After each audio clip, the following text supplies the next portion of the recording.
Good evening, everyone. Recently, I wanted to make an interactive story about St. John Bosco's life, where you can choose which way to go to advance the story on YouTube using their in-screen function. The two videos at the end represent choices you can make. You'll get the idea as we go along, but I just want to remind you that unless I say otherwise, these experiences are all taken directly from the biographical memoirs of St. John Bosco. Since many of my younger viewers were begging me to read a choose-your-own-adventure on the podcast, like the old days, I decided I would just write one using direct quotes and events from St. John Bosco's life. So one night I started trying to write something that would make all of these storylines interconnect, and when I finished, I looked up and it was morning. So I've been writing all night, and this is what I came up with. Now, the problem is that there's quite a few people that listen to this podcast while driving or doing other things, so they don't necessarily have the time to select all the choices and go through all the storylines. However, I think it's really educational because even most of the bad choices lead you down paths where you experience mystical visions that actually occurred. Apparently, it's pretty complex because only 50 people have ended up finding the storyline with Grigio the angel dog. So I decided I would play through it for you and show you all the different levels of the story. But if you want to find all the paths yourself, stop watching the live stream now and go and try it. There are definitely spoilers ahead, and if you really can't find Grigio the angel dog, for instance, you can come back. Let's get started. So this is the introductory video. The Catholic Men's Podcast, helping you find good works of literature for the Catholic gentleman.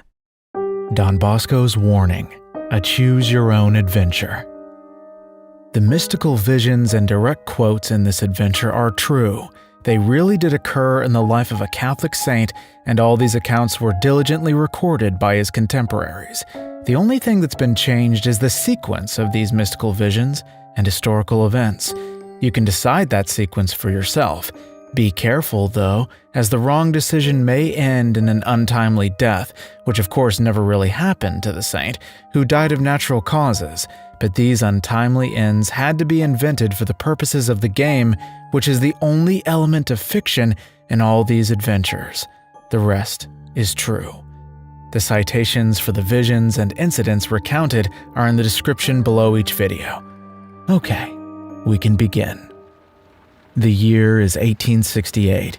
You're an Italian priest who has started an oratory school for boys in Turin, but the many stresses of the year, far too many to recount here, have taken their toll on you. You decide to go to Lonzo for a short retreat and some rest. On your last night there, you have an incredibly vivid dream that shakes you to the very core of your soul. Later you would tell your oratory boys, "I saw in my bedroom a most loathsome toad, as big as an ox, that squatted at the foot of my bed. I stared breathlessly. It was green, and its legs, body, and head swelled and grew more and more repugnant. His fiery eyes, red-lined mouth, and throat presented a terrifying sight. His bones were made of fire, and his bony ears were very small. I kept staring and muttering, 'But a toad has no ears.' I also noticed 2 horns jutting from its snout and 2 greenish wings sprouting from its sides, and its long tail ended in a forked tip. Initially, I didn't feel afraid, but became terrified when the monster began edging closer to me. He opened its enormous tooth-studded jaws and looked like a demon from hell. I crossed myself, but nothing happened. Rang the bell, but no one responded. Shouted, but in vain. As the monster wouldn't retreat, I asked, 'What do you want of me, you ugly devil?' It crept forward as if answering and stretched its ears, which pointed upward. It then paused momentarily, resting its front paws on the top of the headboard and raising itself on its hind legs. It looked at me and crawled forward until its snout was close to my face. I felt such horror that I tried to jump out of bed, but the monster opened its jaws wide. If you think you should cry for help to wake your assistant nearby in the next room, click the video on the left. If you think you should reach for the holy water in the font, click the video on the right. Choose wisely. So if you've actually read about this vision, what Don Bosco did was he threw holy water on the devil. So I'm going to pick the correct route, which is holy water. The monster is so hideous that you didn't touch it, even though you want to defend yourself and shove it back. You cry out and reach for the small holy water font, but strike the wall instead. In the meantime, the hideous toad manages to put its mouth around your head so that half of your body is inside its foul jaws. "In the name of God," you scream, "why are you doing this to me?" At these words, the toad drew back and let your head go free. You cross yourself again, and having managed to dip your hand in the holy water font and fling a few drops at the monster, it falls backward with a frightening shriek and vanishes. At the same time, a mysterious voice from on high clearly says, "Why don't you tell them?" Tell who? The boys? Could the voice be referring to the disturbing dream you experienced about the mysterious vine? How could that do them any good? It's just a strange dream, not unlike this one. If you think you should tell the boys about your dream, click the video on the left. If you think you're better off keeping it to yourself, click the video on the right. Now, what St. John Bosco did in this case was obviously he told the boys about his mystical vision, but just for the sake of this video, I'm going to show you what happens if you keep it to yourself, because it also involves another true vision of St. John Bosco, where he was rebuked by St. Dominic Savio. Sometime later, you have an exceedingly delightful dream. It seems that you're in a sort of heaven.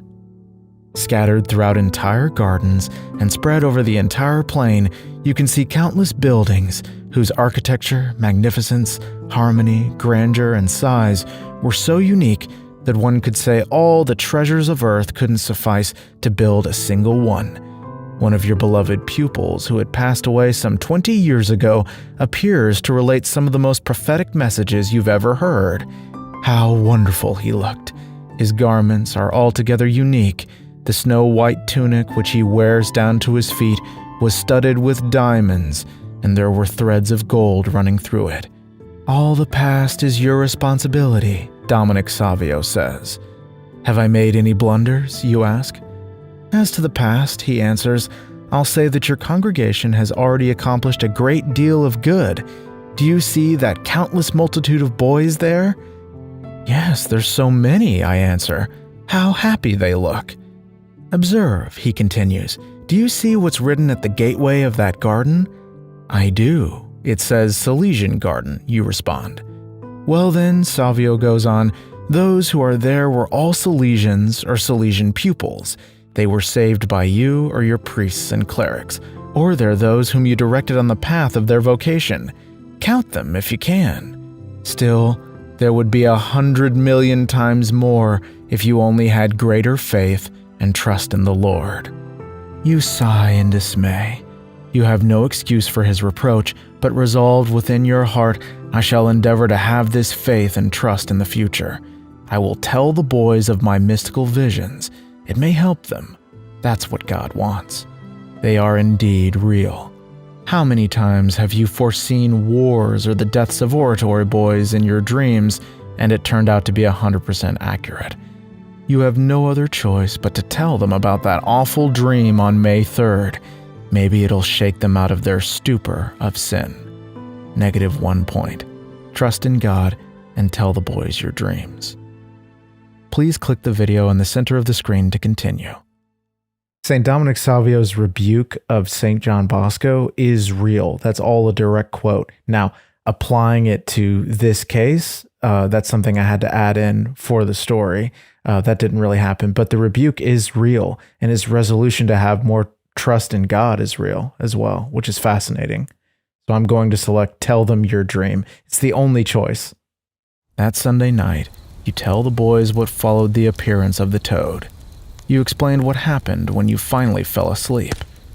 "I have another dream to tell you, which, in a way, completes the ones I told you last Thursday and Friday, and they left me totally exhausted. As soon as I fell asleep, the same person from the night before immediately appeared. You describe him to the boys as the one you often call the man with the cap. "Get up and follow me," he commanded. You protest strongly, saying, "For heaven's sake, leave me alone. I'm exhausted. A toothache has tormented me for many days, and I need to rest. I've had awful nightmares that have completely worn me out." Every time this man appears, his apparition has always brought you trouble, exhaustion, and terror. But the man with the cap answers, "Get up. You have no time to waste."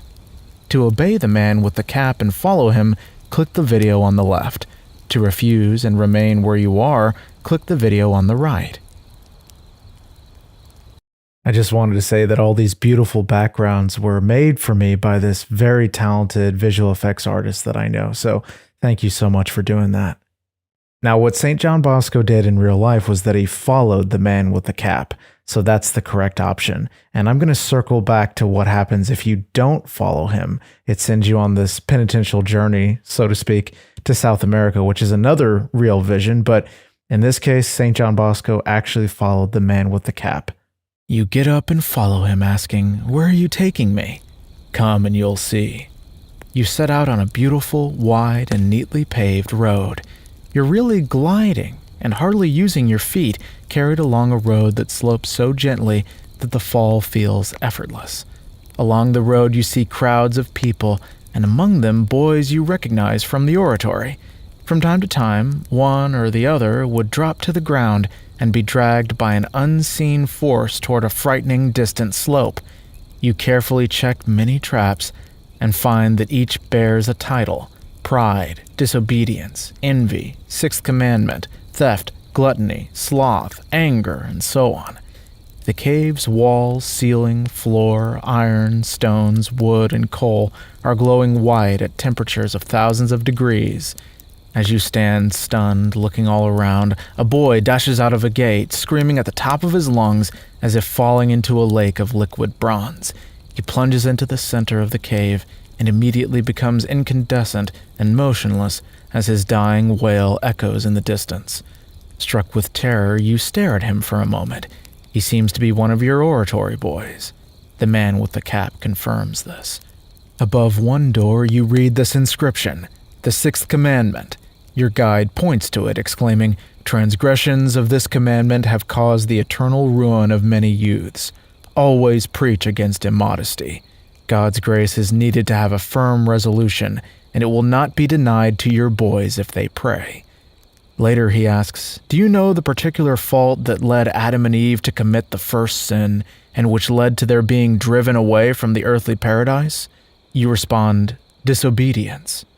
"Yes, precisely," he exclaims. "Disobedience is the root of all evil." You ask, "What advice should I give them to save them from such a catastrophe?"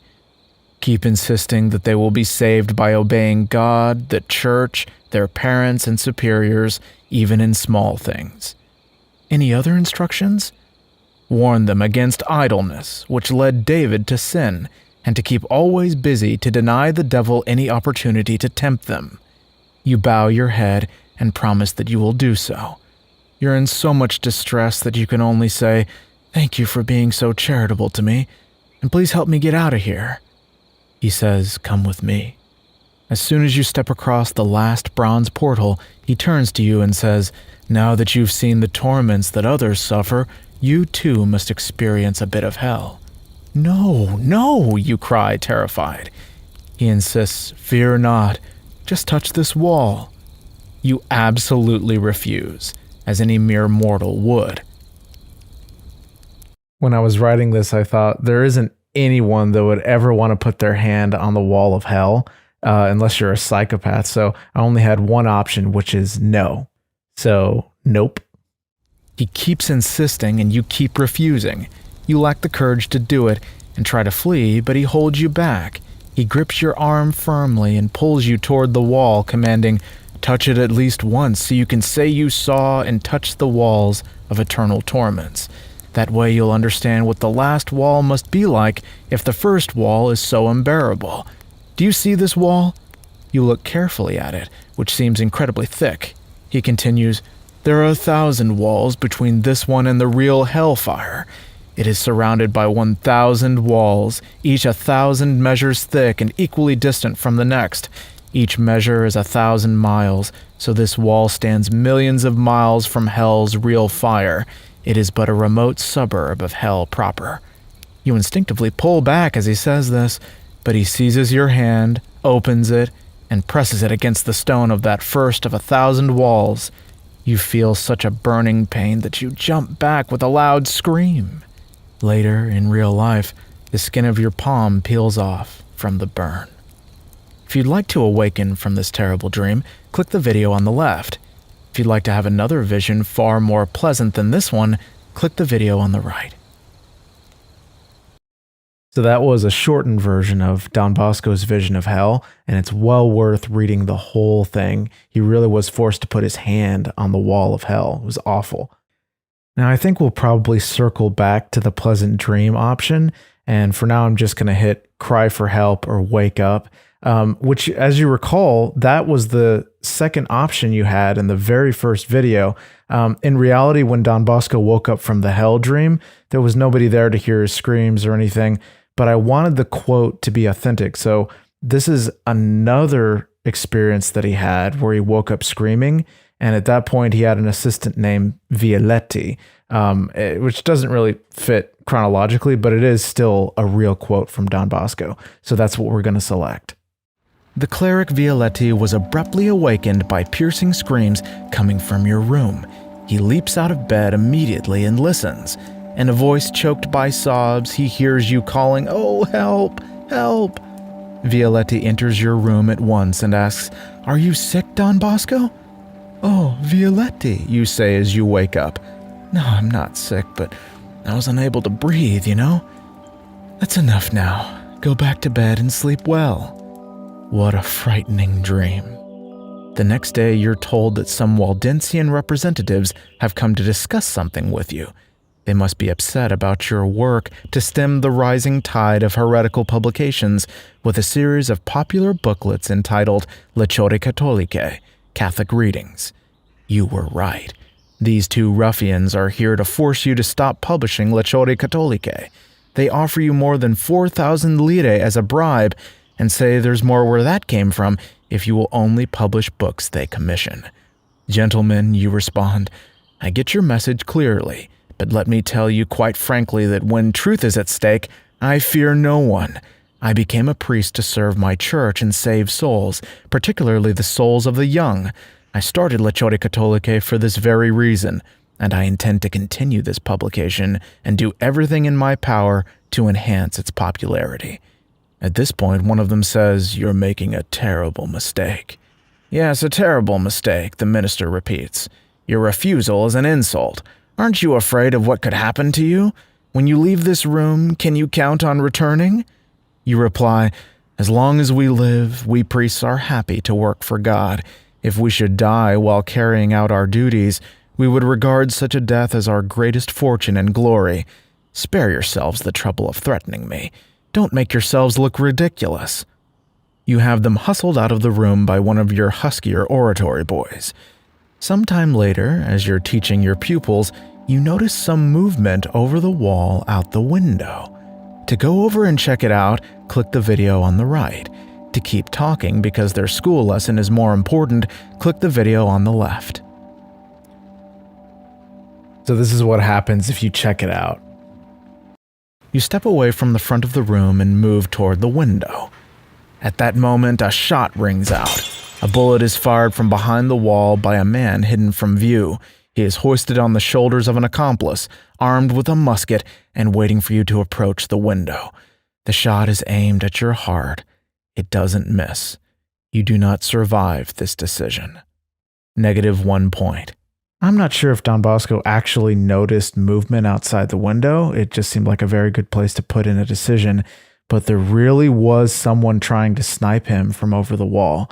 Now, the way it works is that whenever you make a decision that ends in your death, instead of going all the way back to the beginning, I just put the correct answer on the screen. It's the only option. So we'll hear how it actually played out. You remain at the front of the class and continue the lesson when a loud musket shot erupts outside. A bullet passes through the window and tears through your cassock, but it doesn't strike your body. Plaster falls from the wall where the bullet embeds itself. The boys cry out in shock and terror, yet you calmly finish the lesson. Some days later, in the evening, 2 men appear at the oratory and ask you to rush at once to the bedside of a man in a nearby neighborhood called Cuor de Oro. The man, they say, is dying and wishes to make his confession. Always ready to provide spiritual assistance, you prepare to leave immediately. Realizing that it's already dark, you think it prudent to have some of the older boys accompany you. The 2 strangers object at once. "There's no need for that. We'll escort you there and back. Their presence might upset the sick man." You answer calmly, "Never mind. My boys always enjoy a walk. When we get there, they'll wait for me outside." Reluctantly, the 2 men lead the way.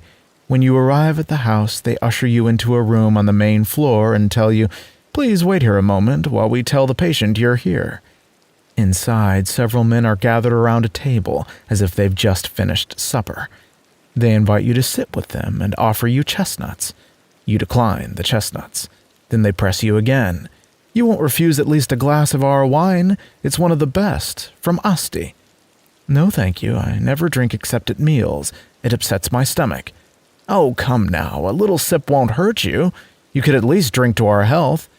To flatly refuse to drink it, click the video on the right. To run to the door, click the video on the left. Now, if you flatly refuse, they're just going to force the wine down your throat, but the wrong option takes a little bit too long to play out, so let's hear what Don Bosco actually did. One of the men reaches for a bottle and fills the glasses, and it is then that you notice that there's 1 glass too few on the table. The man sets the bottle down and leaves the room, returning a moment later with another glass, which he fills from a different bottle standing nearby. They urge you again to drink. "You can't do this to us," said one. "You're offending us," said another. "This wine is one of the very best," insisted a third. "Drink to our health." "I already told you that I don't feel like drinking, and now I'll add that I cannot and will not drink it." At this, 2 of them seize you by the shoulders. "We won't swallow this insult. Drink you shall, and by force if necessary." "If you really want me to drink it, let go of me or I won't be able to hold the glass steady," you protest. As soon as they release their hold, you instantly dart to the door. Fortunately, it's not locked and you quickly open it. The sudden appearance of 4 or 5 husky young men from the oratory, ages between 18 and 20 years old, quickly cools the temperature in the room. Their spokesman very meekly says, "Well, if you don't feel like drinking, you don't have to." "Maybe one of my oratory boys might like this drink," you quip. "Oh, just forget it," they reply. "Well then, where's the dying man?" you ask. To save face, one of them leads you upstairs. There, the supposed dying man makes no effort to conceal the deception. After a few questions, he bursts out laughing and says, "I'll make my confession some other time." You leave the house at once. You thank God for the protection you have received, but you know this won't be an isolated incident. Many friends advise you to stay at home and never go out at all. But what of your priestly duties? Still, there are other priests at the oratory who could answer the call. To continue doing sick calls, click the video on the right.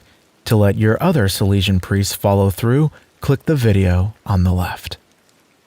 I doubt that Don Bosco ever considered sending another priest, because if the Waldensians wanted to kill him off, they would totally kill another priest that he sent, so it doesn't really make a whole lot of sense.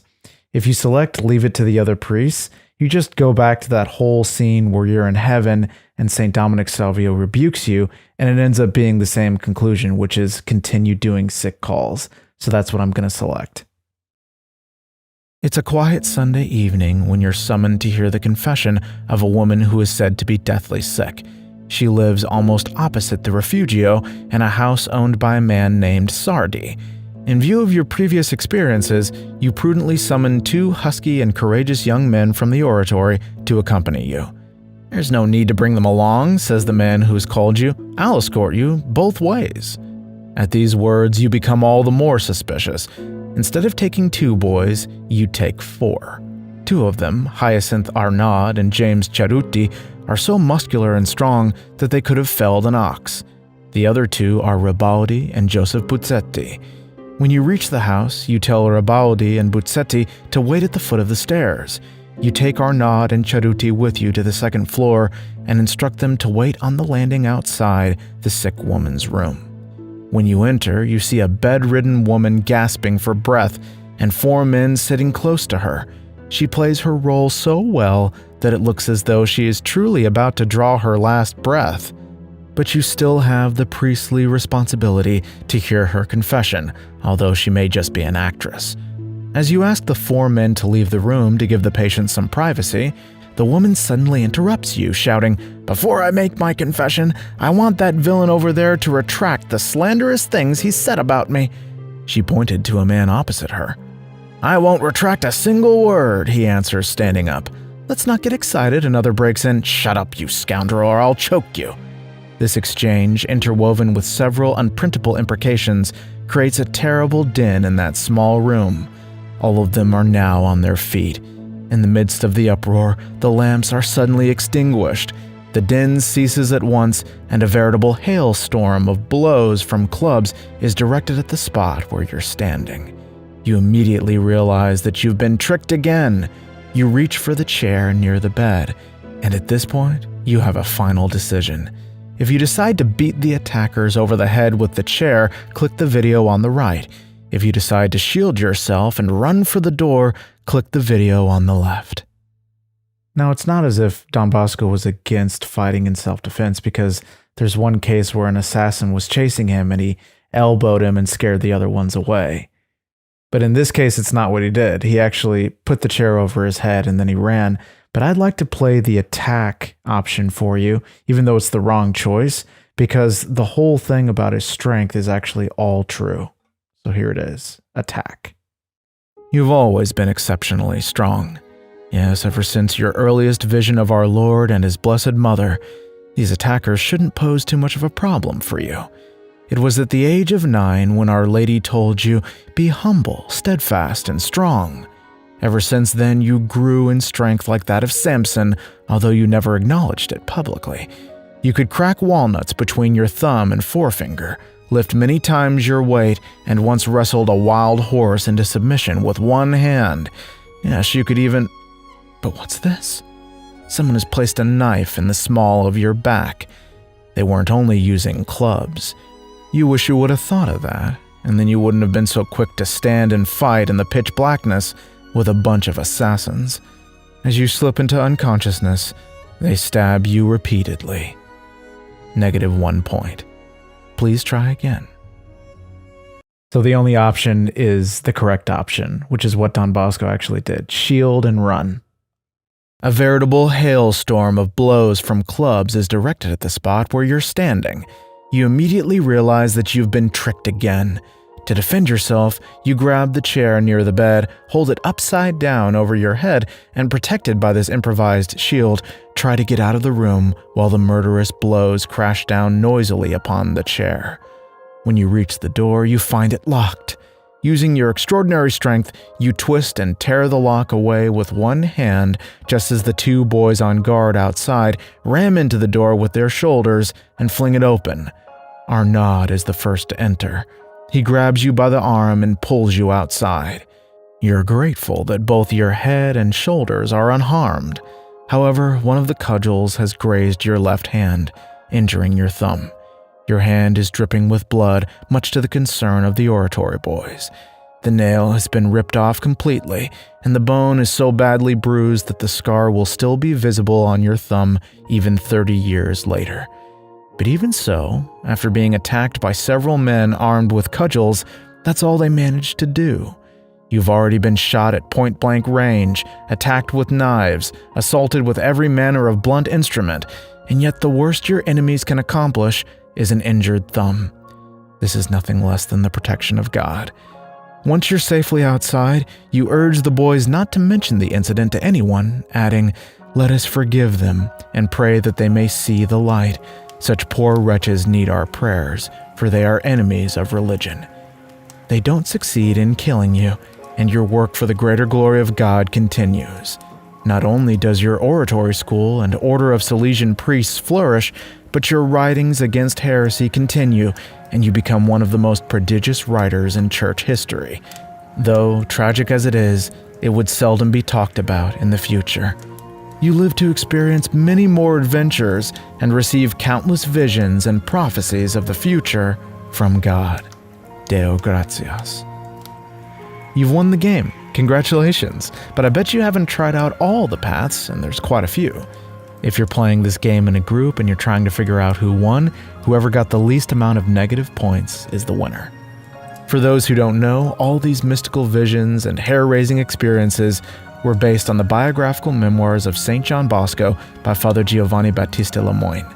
This incredible Italian saint experienced over 150 mystical dreams and visions, so these stories were merely a small slice of his incredible life. Now I'm going to try to post a link in the comments section of each choice video to an episode covering the historical facts in that particular narration so that you can hear the full story or vision. All direct quotes were true, with citations in the description of each video. If you can't get your hands on the biographical memoirs, even though there's free PDFs online, I recommend the 40 Dreams of St. John Bosco, published by Tan Books, which is an excellent way to get started at least. Thank you all so much for playing. God bless you, and Our Lady keep you. So that's the main storyline, more or less. I showed you some of the mistakes just so that you can see how it plays out. But where's Grigio, for instance? Or I was mentioning in the comment section, South America.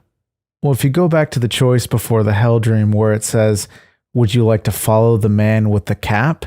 If you don't follow him, then this happens. And let me just blank out the screen. I'll go back to that video and I'll select that. 1 second. Okay, here it is. Tell them your dream. And then there's the option, do you follow him or not? So if you say, thanks but no thanks, this is what happens. You tell him to leave you alone and roll over, attempting to go back to sleep. You sigh, knowing that you can't get away from these strange dreams. You close your eyes, and when you open them again, you suddenly find yourself in a railroad station somewhere in South America. So that was the wrong decision, and it didn't really play out like that in real life. -1 point. Although this vision was also real, but it didn't occur that night. A huge crowd is gathered there. You board a train, although the railroad wouldn't even exist in that area for quite some time. Take notice, watch carefully, cried my guide. You have your road open to the east all the way to the sea. It's another of the Lord's gifts. Thousands and millions of people are awaiting your help, waiting for the faith. As the train rushes onward, your companion speaks of the land with marvelous precision. You look out the window and see forests, mountains, plains, and immense rivers stretching beyond sight.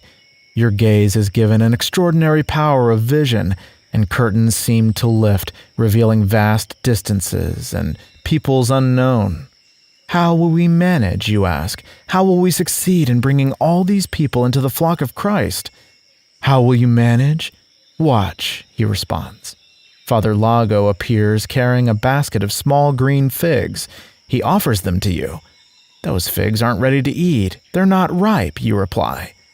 These figs are unripe, but they belong to the great tree of life. You must find a way to make them ripen.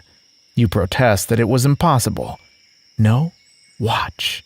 He takes a fig, dips it into a basin of blood, then immediately into another basin full of water and says, with sweat and blood, the savages will return and be reattached to the plant, thus becoming pleasing to the Master of Life. You are told this work will take generations. Do you wish to see what will happen then? Come. The train continues, crossing plains and forests until it enters Patagonia. At a certain point, the train stops, and you see a huge crowd of savages gathered in a forest clearing. Their faces are deformed and dirty, their bodies covered with what seem to be animal skins sewed together. They surrounded a man who is bound and seated on a rock. He's very obese, having been deliberately fattened by the natives. From the sharpness of his features, he seems to belong to a different race. Hordes of savages were interrogating him, and he's telling them of the adventures he had encountered in his travels. It's clear that they're going to eat this man as soon as he's done telling his strange tales. They're cannibals. To leave the train and attempt to help the man, click the video on the left. To remain on the train, click the video on the right. Don Bosco actually stayed on the train, so I had to come up with something to happen to you if you leave the train, so let's hear what happens. You decide that you have to help the man. You drop down from the train and dart through the foliage towards the natives. You move closer. Suddenly, one of the natives arrives, brandishing a shaft of iron which is well sharpened. You cry out to stop in the name of God, and most of the natives turn around, but it's too late. He throws himself upon the prisoner and with one blow cuts off his head. They set up a tribal cheer, and then their gaze returns to you.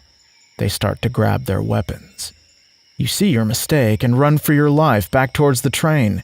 They haven't any idea you're a man of God or what that even is.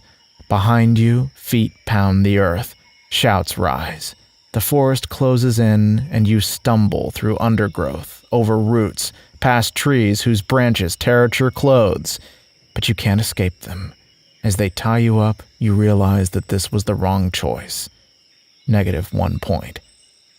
To continue, please click the video on the screen. And so now it loops you back to the correct choice, which is to stay on the train. It's the only option.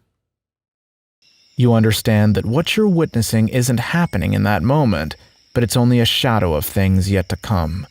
You remain on the train. At that poor man's scream, the train begins to move again, and it gradually resumes its breakneck speed. Only later do you learn that the landmarks you had observed in the dream were real. The mountain passes through the Andes didn't appear on maps till much later. The valleys, the breaks in the mountain range, and the bodies of water you describe were later confirmed by exploration. Even the railways crossing regions thought impassable were eventually built. After waking from the dream in the morning, you learn that a former oratory student named Dasso Alessandro is downstairs, asking to speak with you. He seems troubled and unable to look at you. Seeing his agitation, you ask him, "What do you want from me? Speak up. You know Don Bosco loves you." The young man goes down on his knees and, sobbing, confesses that he had enrolled in Freemasonry and that the sect had condemned you to death. 12 names had been drawn by lot, and 12 individuals were ordered to carry out the sentence, each one to try, in turn, to murder you. "To me, of all people, it fell to be the first, and that's what I came for," he says. "But I'll never do any such action. That will bring upon me the vengeance of others. Revealing this secret is my death sentence. I know I'm lost, but I'll never kill you, Don Bosco." He drew out his concealed weapon and hurled it to the ground. You lift him up and try to reassure him, but he runs hastily out of the room. Later in December, another young gentleman in his mid-20s comes to visit you. You politely invite him to sit beside you on the couch. A sinister look flashes in his eyes, and an ill-repressed nervousness agitate him. He talks about disconnected topics and gesticulates restlessly, his movements growing sharper and more erratic. Then, in his agitation, a small 6-shot revolver slips from his pocket and falls onto the couch in between the two of you, but the young fool doesn't even notice. This all makes the reason for his visit blatantly apparent. You must act fast before he notices. To pick up the revolver, click the video on the left. To leave it and run out the nearby door, click the video on the right. Don Bosco actually picked up the pistol, and that's the correct option, but for now I just want you to see what happens if you run for the door. We'll come back to the correct option in a minute. You get up and run to the door, but this sudden movement alerts the assassin, and as you're fumbling at the doorknob, you turn to see the black eye of his revolver in your face, and he pulls the trigger. Now that wasn't how it played out in real life at all. You have to remember that you were a magician in your youth, and you're really good at sleight of hand, but this is a pretty good path. We'll continue on it. We'll proceed with -1 point. He pulls the trigger. With a yell, you wake up at your desk. Another dream? Was it some strange harbinger of an assassination attempt that hadn't yet occurred? Probably. 11 assassins are still out for your blood. Now this next part is completely true. Malevolent people continue to threaten you, and your friends beg you to be on your guard. Sometimes you must remain in the city until late in the evening to be with a sick person, to hold meetings, or to help families deceived by heretics. Having fulfilled your duty, forgetful of self, you set out toward Valdoco, a sparsely inhabited region at that time. The road is dark and uneven, cluttered with trees and bushes that serve as hiding places for evildoers. Late one evening, coming home alone and fearing the assassins, you see a large and beautiful gray dog standing beside you. He's of a truly formidable appearance, almost like a wolf with an elongated muzzle, straight ears, gray fur, and towering height. At first, this enormous creature startles you, but after observing his friendly tail wagging, you're happy to have him accompany you all the way to the oratory. But strangely, after you arrive, the dog just leaves or disappears without even entering. After that, whenever you're alone on a walk, the gray dog appears beside you as soon as you pass the city's last buildings. You even give him a name, Grigio, the Gray One. Now one night, as you're returning home, a man lying in ambush behind an elm tree fires 2 shots at almost point-blank range. Both of them miss miraculously. The would-be assassin rushes forward to finish you off, but at that moment, Grigio appears, pounces ferociously on the assailant, and sends him off screaming in terror. You haven't any idea where that dog comes from or who its owner is. He has to be your guardian angel. Not long afterward, it's clear that the Waldensians are also out for your blood after you wrote against their malevolent heresy, which denied most of the 7 sacraments. You return to teaching the boys at the oratory as usual. Then comes the day that you're teaching your oratory students, and you notice movement over the wall outside the little window. If you decide to go over and check it, that's where Grigio is, and you see how it loops you around and corrects your course back to the window choice. But what happens if you actually select picking up the gun, like it happened in real life? So let's go back and see what happens if you actually select the right thing. So grab pistol. Having been somewhat of a magician in your youth, you quietly pick up the pistol before he notices and slowly put it into your own pocket. He continues speaking nervously about disconnected topics, gesticulating like a madman, and is completely unaware of what has happened. A moment later, he looks down and suddenly thrusts his hand into his pocket. He rummages through it again and again. Surprise turns to anger. He leaps to his feet, looks all around him, and seems in utter despair. "What are you looking for?" you ask calmly. "I thought I had something here in my pocket. Where on earth did it go?" Maybe you only thought you had it with you. Seize the weapon, but you command him with a strong voice, "Get out of here! Get out of here at once, and may God have mercy on you." You open the doorway and tell the people in the antechamber to usher him out. The man hesitates, but you insist again, "Get out and don't come back." The danger is past for now. That night, sleep doesn't come easily. When it finally does, you find yourself once again confronted by the man with the cap. He stands before you as he has before, and you know from experience that following him won't bring rest. He orders you to follow. You hesitate, remembering what you've already seen and suffered. To follow the man with the cap, click the video on the left. If you follow him, that loops you back onto the correct path. If you don't follow him, you have to go on another penitential journey, which is the same thing all over again to South America. Now I think the only thing we haven't listened to is the pleasant dream after the hell dream. And it is a really interesting vision, so I think we should go find it here. Follow him into hell. And then at the end of that, we have the selection to not put our hand on the wall of hell. So then you have the option to either wake up or have another pleasant dream or vision. And that's what I'm going to select. You have another vision in which you're traversing countries unknown to you. You hear your name called. "Come with me. You will now be able to see what you desire." You obey, and you move swiftly without your feet touching the ground. High above is a magnificent palace, inaccessible, with no road leading to it. "Go up to that palace," the guide says. "How? I have no wings," you respond. "Go up," he commands. Seeing you hesitate, he says, "Do as I do. Raise your arms and come with me."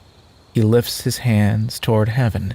You open your arms and immediately feel yourself lifted through the air. In a few brief moments, you reach the palace gates. You really are flying. What's in here, you ask? Go in and you'll see. At the end of the hall, someone will teach you. The guide disappears, and you remain alone. So you enter and climb the stairs. You pass through spacious halls, ornate rooms, and long corridors with supernatural speed. Every room glitters with splendor and astonishing treasures. You move through so many rooms that you can't count them all. But the most admirable thing is that you're moving with the swiftness of the wind without moving your feet because you're suspended in the air without touching the floor. Finally, you come to a great hall, more magnificent than all the others. At the far end, you see a bishop, as if waiting to give an audience. You approach respectfully and are surprised to recognize an intimate friend who died 2 years earlier, yet he appears to be very healthy. Your Excellency, is it really you? Can't you see? Replies the bishop. How are you still alive? Didn't you die? I am dead. Because if you're alive, another bishop has taken your place. How shall we deal with this problem? Rest assured, I am dead. And you, Don Bosco, are you dead or alive? I'm alive. Can't you see I'm here in body and soul? You can't come here with your body. Yet I am here. It seems you are, but you're not. You rush to ask many unanswered questions. How can it be that I'm alive with you who are already dead? Fearing that the bishop might disappear, you beg him, Your Excellency, please don't leave me. I have so many things to ask. Be calm. Don't doubt. I won't leave. Speak. Are you saved? Look at me. See how well I am, fresh and resplendent? His appearance gives you hope that he is saved, but you insist, Tell me, are you saved, yes or no? Yes, I'm in a place of salvation. Are you in heaven enjoying the Lord or in purgatory? I'm in a place of salvation, but I have not yet seen God, and I still need your prayers. Tell me a few things to report to the boys from you. Tell them that they have a fog before their eyes. If they're aware of it, it's a good sign, so let them remove it. What is this fog? It's all the things of the world which prevent them from seeing heavenly things as they are. And how do you remove this fog? Let them consider the world as it is. The whole world is under the influence of the evil one. Only then will they save their souls. Let them not be deceived by the appearances of the world. Young people believe that the world's pleasures, joys, and friendships can make them happy, so they only spend their time enjoying these pleasures. But let them remember that everything is vanity and affliction of spirit. Let them form the habit to see the things of the world not as they appear, but as they are. What causes this fog, you ask? The virtue that shines brightest in heaven is purity, he responds. So the sin of immodesty and impurity mainly produces darkness and fog. It's like a very dense black cloud that takes away sight and prevents young people from seeing the precipice to which they are heading. Tell them to preserve the virtue of purity jealously. The pure shall flourish like the lily. What does it take to preserve purity, you ask? Tell me, and I'll announce it to the boys. 4 things, he responds. Prayer, obedience, avoid idleness, and flight from worldly things. Nothing else? Prayer, avoiding idleness, obedience, and flight from worldly things. Insist on it. That is enough. The boys are fascinated by this account at the next good night talk and have hundreds of questions about the encounter with the bishop over the next few days. Sometimes they even ask you to repeat it during their lessons instead of covering the pressing subject at hand. One day, as you're teaching the oratory boys, you notice some movement over the wall out the window. Then it loops back to our famous window choice, and see how everything links together quite nicely, and I have no idea how it ended up like that. I was just writing all these stories in a row and hoping it would work out. But anyway, I hope you enjoyed this interactive story, and if you'd like to see more episodes like this one, just please let me know in the comments section. Thank you all so much for joining in on this live stream. God bless you, and Our Lady keep you.